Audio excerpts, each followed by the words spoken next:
nonton Cakro TV, balik lagi sama gue, Gracia, dan rekan gue Cindy Florencin, kembali lagi di program Kupas Berita. Seperti biasa, acara Kupas Berita ini ngebahas berita-berita yang lagi heboh nih. Kita bakal pilih berita yang menarik dan kita bahas bareng-bareng. Kalian juga bisa nimbrung di komentar di bawah ya. Oke, kita masuk ke berita pertama nih, Gra. Jadi hari ini kita bakal eksklusif bahas pulau sebelah nih, a.k.a. Pulau Sumatera yang lagi meresahkan gitu loh. Nah itu, cowok lu mending suruh pindah deh, karena lagi meresahkan banget gitu kan. Kenapa tuh? Buru-buru pindah. Kenapa tuh? Kenapa? Jadi kan kemarin sempet rame nih berita soal 2 orang perempuan yang usianya baru 19 sama 24 tahun yang diduga pemandu karaoke di Sumatera Barat nih diarak. Terus ditelanjangin warga dan diceburin ke laut. Nah, ternyata cewek-cewek ini bukan pemandu karaoke, Gra. Aduh. Astaga, udah diapa-apain ternyata salah sasaran. Salah sasaran. Iya, anjir, gue mau berkata kasar rasanya. Kasar! Enggak gitu. Enggak gitu.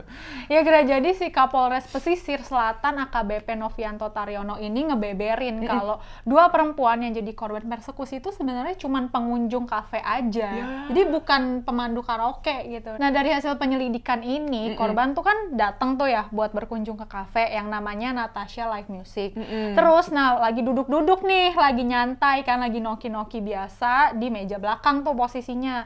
Nah, tiba-tiba ada beberapa warga tuh langsung ngegerebek gitu, langsung ngedatengin kafe itu dan terjadilah aksi main hakim sendiri. Ih, parah lu. Ngeganggu queue time orang lagi nongki cantik rusuh kan. Aja lu. Nah, udah main hakim sendiri, salah tangkep lagi. Malu, woi, malu. Aduh. Udah gitu nggak ada nanya-nanya dulu nih, Gra. Istilahnya ada pengunjung atau pemandu karaoke jadi langsung digerebek sama pemuda itu, dan masa nih langsung nyeret 2 orang perempuan ini dan terjadilah aksi persekusi itu. Nah, ini setan aja istilahnya sampai geleng-geleng kepala gitu dari atas sampai ngelus dada buat mohon maaf ngeliat nih, kelakuannya gitu. Nih, mohon maaf kok kelakuannya melebihi gue gitu ya. By the way, katanya si para pemuda ini masa ini kalau resmi jadi tersangka, mereka nih bakal kena pasal berlapis, Gra. Waduh, apa aja yaitu tuh? Undang-Undang Tindak Pidana Kekerasan Seksual atau UU TPKS, terus KUHP sama Undang-Undang Transaksi Elektronik. Rasain lo lebaran sono di penjara. Minal aidinnya dijeruji penjara ya, Beb. Nah, masalahnya nih yang bikin kita sama semua pihak kesel tuh, itu tuh mereka diseret, terus ditelanjangin, terus diceburin. Ini kan jatuhnya pelecehan seksual ya, mana ngelakuinnya pas bulan puasa gitu kan. Terus juga kabarnya nih pas abis dilecehin mereka dibalikin lagi ke kafe itu gitu. Dan yang ngelakuin beberapa ya perusakan lah sampai akhirnya ya pihak polsek ya ini datengin gitu, nanganin gitu kan, buat ngamanin korban sama pelakunya gitu. Nah, bahkan nih yang gua denger, Gra, pas penggerebekan kafe itu sampai ngelibatin 300 massa. Wah. Gila nggak sih? Lo aja habis speechless ya? 300 itu ngapain orang-orang itu 300? Iya, parah banget. Nah, untungnya nih, Gra, para korban ini langsung bikin laporan dan lagi diusut nih sama pihak kepolisian. Udah ada 7 saksi yang diperiksa. Cuma nggak tahu nih kita 7 orang ini nih ada di lokasi kejadian apa enggak sih gitu. Buset, 300 orang. 300 masa, masalahnya yang terlibat gitu. Itu ngelebihin orang tawuran kan ya, itu ngelebihin ya. Tapi katanya nih denger-denger ya, pas udah nyeret 2 wanita ini nih, si warga ini minta perempuan ini buat mandi ke laut gitu. Terus juga katanya dibawa lagi ke kafe. Ini mandi apa sih maksudnya? Maksudnya biar wanita suci gitu, dibaptis biar suci apa gimana gitu kan. Aduh, mereka kan padahal nggak ngapa-ngapain gitu. Speechless banget sih gue saking gilanya kasus ini. Iya, gitu. kayak masalahnya tuh, ini kan kayak kejadiannya malam kan, terus lu mandi malam-malam, mandi apaan, mandi apa gitu. Dan dingin gak waras nih orang-orang ini. Nah, kasus ini nih bisa jadi pembelajaran gitu buat kita semua ya, istilahnya kalau punya otak itu jangan buat pajangan doang. Sama halaknya tolong lah jangan digadein ya kalau nanti kelakuan kalian gak mau kayak gini. Aduh, sadis nih. Makanya nih guys, jangan suka main hakim sendiri. Pastiin dulu nih faktanya nih. Ini bener atau enggak gitu. Jangan main grebek aja langsung gitu. Setuju banget nih. Kita kan punya hukum guys, jangan main hakim sendiri. Betul.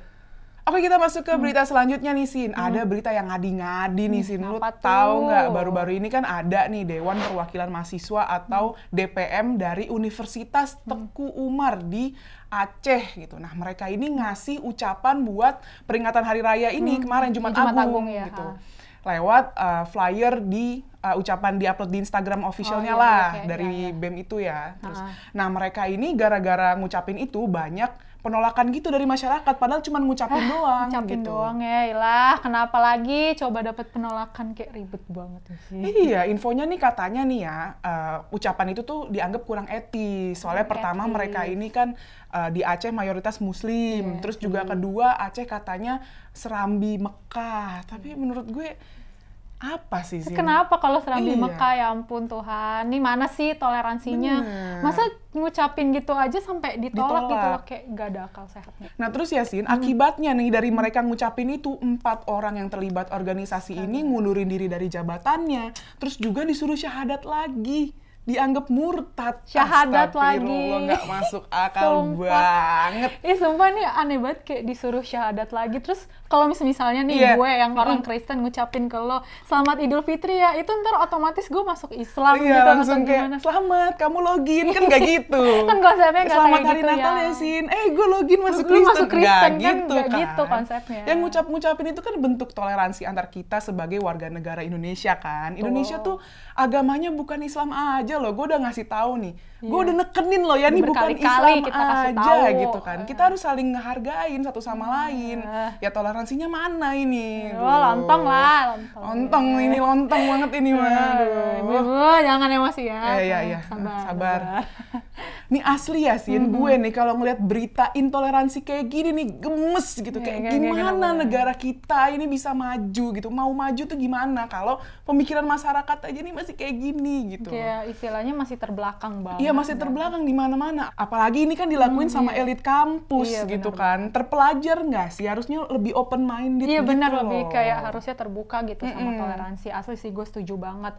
Masa cuma gara-gara ngucapin Jumat Agung lu dianggap murtad terus disuruh syahadat lagi, kayak udah mana denger-denger nih katanya kan tadi tuh 4 mahasiswa ini disyahadatin lagi, dan akhirnya ya gara-gara kejadian itu mereka kayak bikin video permintaan maaf gitu loh ke seluruh alumni UTU dan masyarakat Aceh, dan istilahnya mereka di video itu juga berjanji nggak bakal ngulangin kesalahan serupa. Jadi ya istilahnya menurut masyarakat Aceh dan elit kampus nih, ngucapin Jumat Agung ya kesalahan. Fiksi gue denger yang kayak gini kayak nyesek banget. Apaan sih Sin? Orang cuman ngucapin doang, aduh sedih banget gue dengernya kayak sih. Padahal kan nggak ada yang salah gitu sama ngucapin aksi itu tuh nggak ada yang salah gitu. Dan kasus ini nih katanya nih dapet perhatian dari banyak pihak. Nah salah satunya tuh dari peneliti dan kebijakan publik Muhammad Mirza Ardi nih.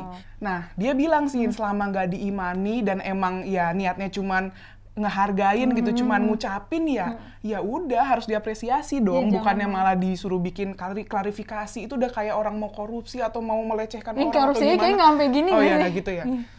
Nah gue setuju banget sih, susah sih istilahnya kalau kita tinggal di lingkungan yang emang nggak bisa support lu buat tumbuh jadi orang yang toleran gitu, dan apa-apa diharamin, apa-apa dibilang murtad, udah syahadat, apa-apa syahadat, gue udah. Nah emang pada ini sih pola pikirnya tuh harus dibenerin gitu ya. Semoga aja nggak ada lagi deh kasus kayak gini-gini nih. Aduh gue tuh sebel banget kalau ngomongin intoleran gitu. Gue juga ngeliatnya gimana ya, kita kan harusnya bisa lah toleran, apalagi nih dilakukannya sama elit kampus gitu kan. Semoga deh ya. Tapi kayaknya biar dia lebih toleransi lagi, pemikirannya harus ngerasain dulu jadi minoritas. Iya harus sih, harus banget. Kalau dia nggak ngerasain ya dia bakal terus berkuasa dan seenak jidat aja. Nah itu dia. Coba ngerasain jadi minoritas. Yuk coba rasain dulu. Oke Sin, sekarang kita masuk ke bagian bacain komentar para penonton Coklat TV ya. Nah, komentar pertama dari Marco Polo di video opini terkini yang judulnya Denny Siregar protes rokok disamakan dengan narkotika di RUU Kesehatan. Komentarnya gini nih, sekalian aja gula dan kopi dilarang, secara mereka juga memiliki zat adiktif dan memiliki dampak buruk bagi kesehatan. Sekalian fast food semacam McD, KFC, Jeko dan lain-lain. Wah, kalau McD, KFC, Jeko ini mah kesukaan kita. Jangan dong. Tapi emang nggak sehat sih ya.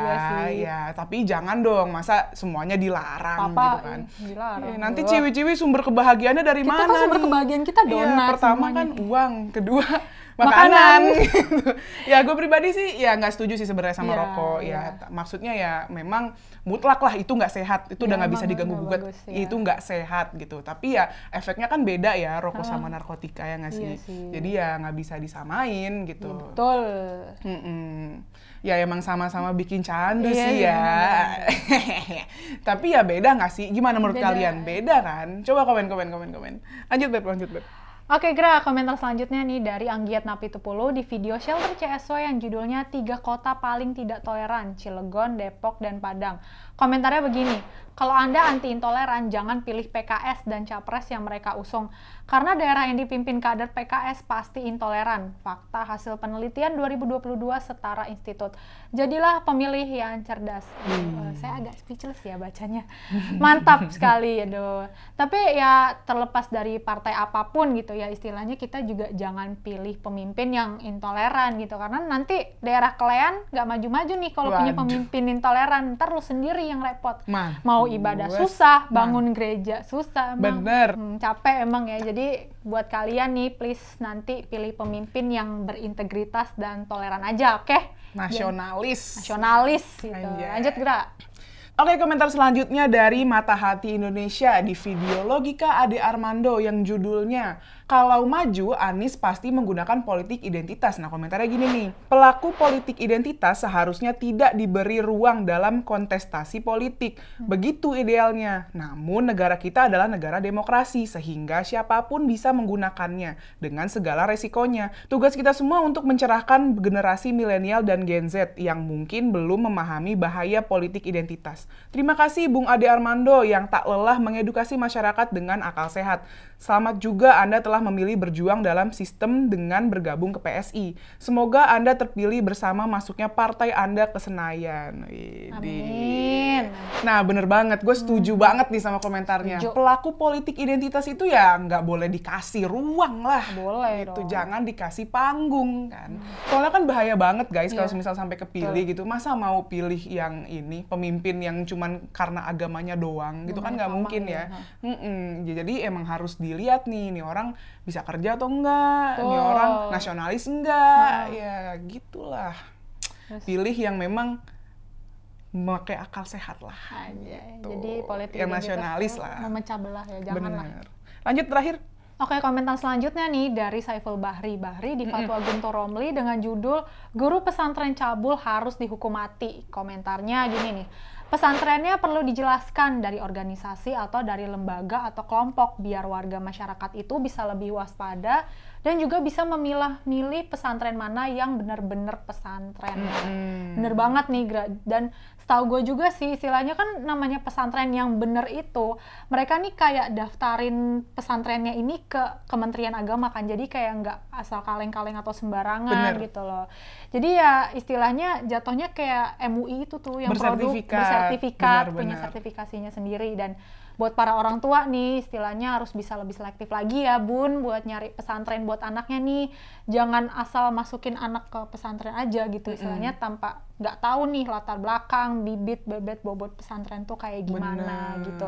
Ya kalau nggak mau berakhir dengan kejadian kayak gini lagi ya. Jangan asal masukin aja orang. Yang penting pesantren aja. Iya udah pesantren nih belajar agama. Jangan. Kayak gini ujung-ujungnya kan bahaya. Bahaya, gitu. Bener banget. Oke, mungkin itu aja beberapa komentar menarik yang ada di channel Cokro TV. Jangan lupa like, comment, subscribe channel ini. Stay tune terus di program kita di Kupas Berita. Bye-bye.